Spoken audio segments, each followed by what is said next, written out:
If you have no idea what pool chemicals to add or how much you need for your pool, this is everything you need to know. I'm Matt from Swim University, and I'm going to walk you through exactly which chemicals to add to your water. We're going to start with what a weekly water care routine actually looks like. Then we're going to cover which chemicals you need to have on hand, and then walk through the order in which you need to add them with dosing examples and wait times for each step. First, here's what a weekly pool chemical routine looks like. You want to start by testing your water at least once a week. Test strips are easy to use. They give you a high-level snapshot of your water chemistry. If you want to be more precise or you have chronic water problems, I recommend going with a liquid test kit. But for weekly rebalancing, test strips are fine.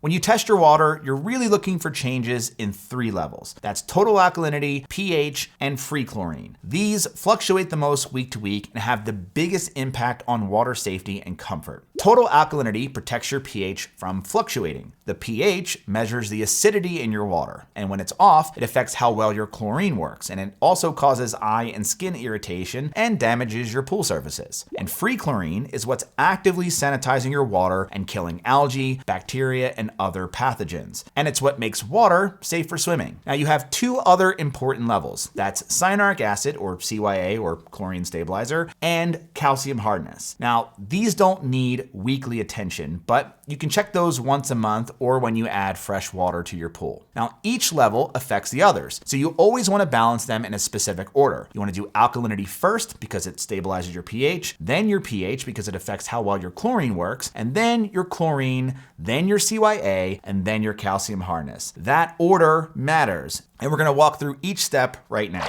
But before we do that, what chemicals do you need? Now that you know what levels matter, here are the foundational chemicals every pool owner should have on hand. You have alkalinity increaser, or baking soda. This raises your total alkalinity. Then you have pH increaser, or you can use soda ash because this raises your pH. Then pH decreaser, or you can use muriatic acid. This lowers both pH and alkalinity. For chlorine, you can use granules, tablets, or liquid chlorine. And if you have a saltwater pool, well, you're going to be using salt. I've got an entire saltwater pool maintenance video if you want to learn more about saltwater pools. Okay, then you have chlorine shock. This is a concentrated dose of chlorine for killing algae or clearing a water problem. Then you have non-chlorine shock, or what's called oxidizer. Now this breaks apart combined chlorine without increasing your free chlorine levels, and we're going to talk more about that in a bit. Now, depending on your pool, you may also need chlorine stabilizer, which is again, cyanuric acid, or CYA. This protects your chlorine from breaking down in direct sunlight, and you may already be adding it to your water if you use tablets or granules, since both of those chemicals contain CYA. Now, if you use liquid chlorine or you have a saltwater pool, you're going to need to add this separately. And if you have an indoor pool, well, you don't need to worry about it because you don't need to worry about the sun. Calcium hardness increaser. This protects your pool surfaces and your equipment. If you have hard water, your calcium may already be high enough, maybe even a little too high.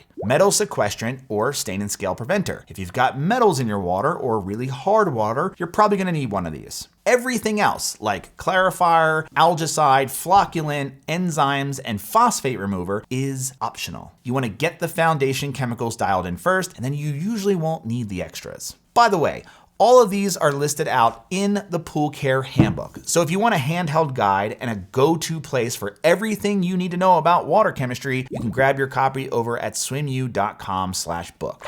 Okay, here's the order to add chemicals with dosing and wait times. You want to work through these steps in order. Run your pump the entire time and wait between each step and retest before you move on. If you're refilling your pool with well water or water that you suspect has iron or copper in it, you want to add a metal sequestrant before adjusting anything else, and give it 24 hours before you add any other chemicals, especially shock. Step number 1, adjust your total alkalinity. Remember, this stabilizes your pH, so we want to adjust it first. Your target range should be between 80 and 120 parts per million, or ppm. To raise alkalinity, use an alkalinity increaser, or you can use just regular baking soda. They have the same active ingredient, which is sodium bicarbonate, so either one's going to work. You want to add 1.5 pounds per 10,000 gallons to raise your levels about 10 parts per million. Let it circulate for at least 15 to 30 minutes and then retest before you move on to your pH. Now, to lower alkalinity, you can use pH decreaser or muriatic acid. For 10,000 gallons of water, you want to add about 25 ounces of full strength muriatic acid to reduce the alkalinity by 10 parts per million. This usually takes about 15 to 30 minutes to mix in, but you want to wait at least an hour before swimming so there's no hot acid spots in the water. We have a full video on adding muriatic acid safely if you're unsure. But doing this is also going to lower your pH, so keep watching if you're having trouble balancing these two levels. Step number 2, adjust pH. You want to do this after fixing your total alkalinity if you even need to. Now, your target pH range should be between 7.4 and 7.6. That may seem tight, but it's actually a pretty large range. To raise pH, you want to use either pH increaser or soda ash. They both have the same active ingredient, which is sodium carbonate. Now, you want to start with 6 ounces per 10,000 gallons to raise your pH by about 0.2.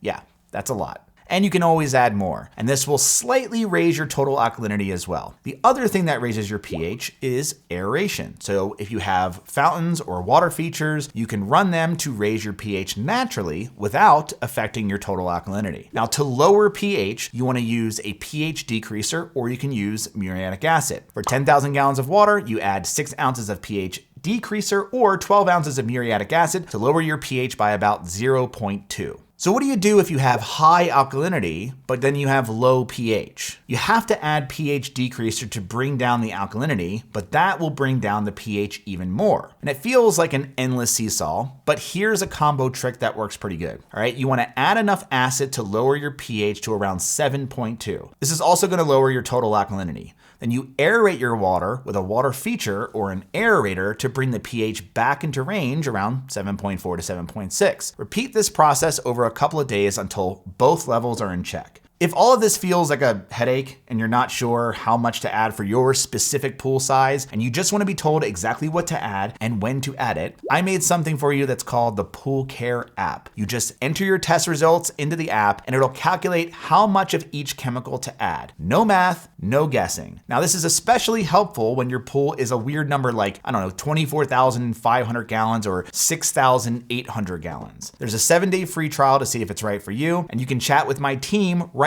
in the app or me if you have any questions.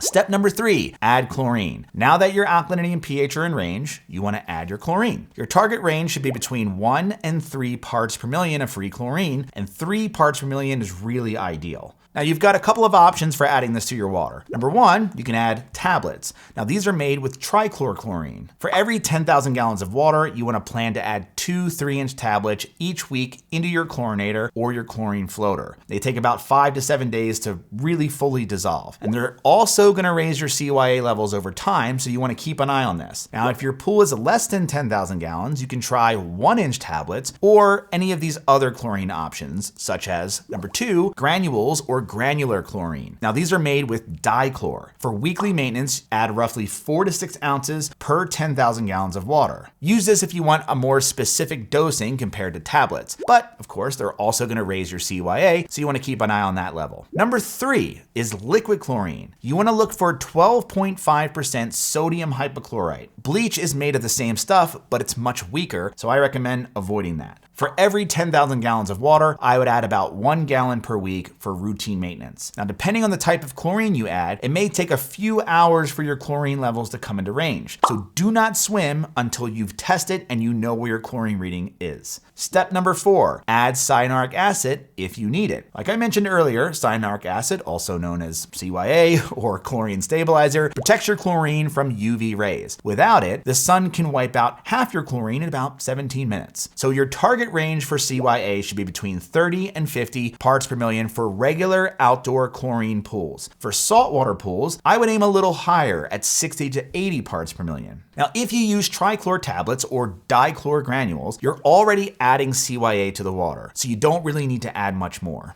But if you're using liquid chlorine or you have a saltwater pool, well, you're going to need to add CYA to the water. It's usually packaged as chlorine stabilizer. Now, you want to add about 13 to 16 ounces per 10,000 gallons of water to raise your CYA levels about 10 parts per million. You want to place the granules in a skimmer sock or in a mesh bag and then hang it in front of your return jet. Broadcasting the CYA directly over your pool can hurt your plaster or vinyl liner, so I wouldn't do that. Now, CYA is slow to fully distribute distribute into the water. So I would wait at least 24 hours before you retest your CYA levels. Now these levels don't really fluctuate, so you may lose 10 parts per million over the course of a month, but if your CYA is really high, the only way to fix it is to do a partial drain and refill. So don't add too much too quickly. Step number 5, adjust your total calcium hardness if you need it. You don't need to check this every single week. You can just check it once a month. That's enough. And definitely at the start of each season or whenever you're adding new water to your pool. Your target range depends on what type of pool you have. So if you have a vinyl liner or a fiberglass pool, you want your target range to be between 175 and 225 parts per million. And for concrete or plaster pools, that should be between 200 and 275 parts per million. To raise calcium hardness, you use a calcium hardness increaser. You want to start with 1.25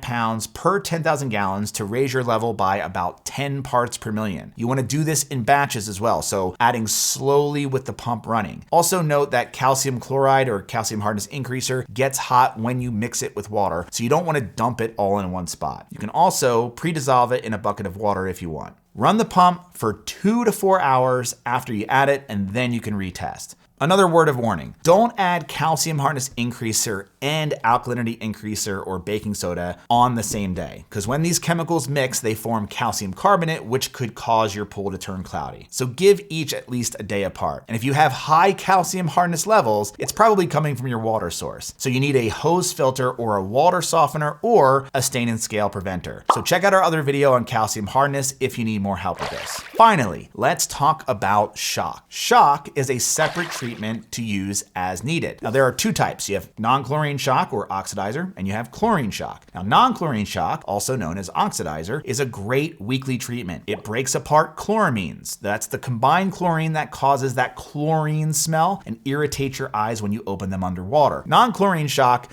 frees up your chlorine so that it keeps working in the water. But how do you know if you have combined chlorine in the water? Well, you want to take a look at your test strips. If you see total chlorine on there, this number should be as close to your free chlorine as possible. If you've got 0.5 parts per million of combined chlorine, it's too high. Now for non-chlorine shock, just use 1 pound per 10,000 gallons once a week to break up combined chlorine and reactivate your existing chlorine. And you can swim again in as little as 15 minutes after you add it. Chlorine shock is for when your pool needs extra help. If you have green water, cloudy water, heavy rain, or you just had a huge pool party. You want to use 1 pound per 10,000 gallons as a baseline. Now, if you're dealing with an algae bloom or seriously compromised water, you may need to double or triple that dose. Check out our algae videos for more help with clearing up a green pool. This is also going to break apart your combined chlorine while raising your free chlorine. Now, cal hypo shock is the most powerful type of shock, but you can use dichlor shock if you have a saltwater pool or sensitive surfaces like fiberglass. You want to add shock at night and run your filter for at least 8 hours to let that shock fully work. And always wait until your chlorine is back down into range between 1 and 3 parts per million before you swim. And if you need more help, you can check out our other videos on how to shock. So that's pool chemistry. It feels complicated until you do it a few times. Each week, just focus on those big 3 and adjust them in order. You have alkalinity first, then your pH, and then chlorine. You can focus on CYA and total calcium hardness in the long run. And if you want a faster way to handle all the math, just check out the Pool Care app at swimu.com/app. Enter your test results and it'll give you a custom treatment plan for your specific pool. So you can try it out. There's a 7-day free trial. And finally, if you have any questions about your pool or your water chemistry or anything else, ask them in the comments. All right, that's it. Thanks for watching. And as always, happy swimming.